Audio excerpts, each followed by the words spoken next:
是香港旧区之一，就是唐楼和地铺林立在街上。这里的九龙寨城公园曾经被外国媒体誉为黑暗国度。过往香港还有一位九龙皇帝，他的笔迹遍布各地，宣称九龙城为自由土地。今天我们来到九龙城，一起揭开香港过往的神秘面纱，以及九龙城周边的大小故事。九龙城简称龙城，位于九龙半岛的东半边，由于地理位置面山背海，是水陆交通的枢纽之一，也是商贸的必经之路，成为香港最早发展的地区之一。在香港填海之前，九龙城一带是官埠场，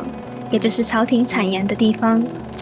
而九龙城的前身为九龙寨，一个沿海村落，同时为海港，经常会有船只从鲤鱼门出入经过。为了防范海盗，清政府加强九龙寨的军事防卫，但因为当时并没有官署提供给官员居住，也就是衙门，造成官员们的办公不便。加上在1842年，香港岛割让给英国作为殖民地，为了加强九龙半岛的军事防卫以及刺探香港岛的情报，因此在1847年以石块增设城墙，以及东南西北4座城门。围墙筑成后，九龙寨城正式命名。南门是正门，东门则连接九龙街，为主要出入口，直达龙津石桥。九龙城码头的前身就是龙津石桥，靠近九龙城海岸。当时是九龙半岛最重要的码头，建于1875年，也是寨城官员对外的主要通道。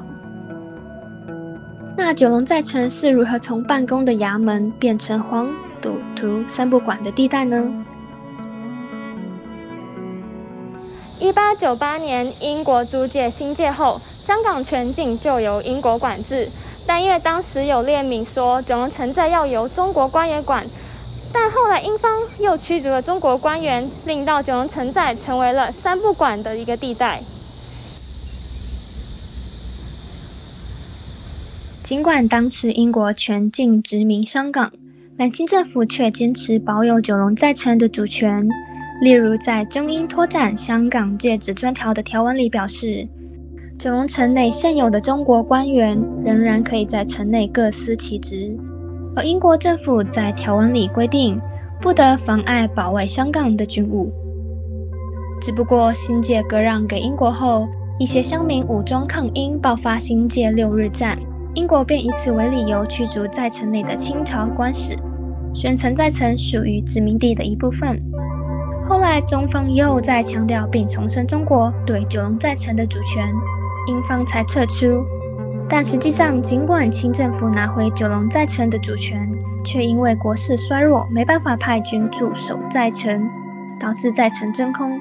在日本侵华期间，1943年才卸九龙寨城的围墙，用作扩建启德机场。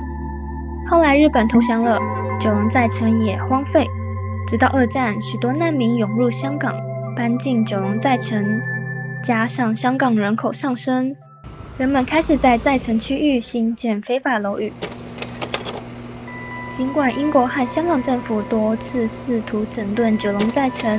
但避免暴动以及冲突，港英政府妥协，放弃驱逐行动，形成香港政府不敢管，英方政府不想管，而中方不能管的三不管地带。根据警方记录，50年代初在城内有154间烟窟、7间赌馆、15间狗肉店、11间妓寨，还有一个可以容纳300人的戏院，每天上演脱衣舞，一场收费5元，1小时1场。但很有趣的是，在城里面的活动黑白分明，居民和犯罪集团各自生活，互不打扰。随着香港发展和工业发达，许多小工厂为了避免向政府领牌，会在寨城里设立工厂，而且因为楼价便宜，也可以低薪请工人，让寨城里聚集了许多小型工厂，而且大多数都是家庭自营。也因为在寨城里做生意不用挂牌，有许多密医，也就是没有持正规执照的医生。这些密医大多数都是来自中国或者东南亚国家，而过百间无牌牙医的诊所聚集，也成就了牙医街的风景。在1990年，大约有60个篮球场这么大的九龙寨城住了将近5万名居民，人口密度是当时纽约市的120倍，也是世界上曾经人口密度最高的一个地区。衍生的生活问题也一一道来，例如大楼之间相隔非常拥挤，没办法把窗户全开。这样的九龙寨城风气一直持续到了60年代，在1958年，在城内发生了一起谋杀案，政府从被动改为主动态度，执法整顿寨城，包括扫荡毒窟以及治理一些民生和卫生问题。直到1993年，九龙寨城正式拆卸。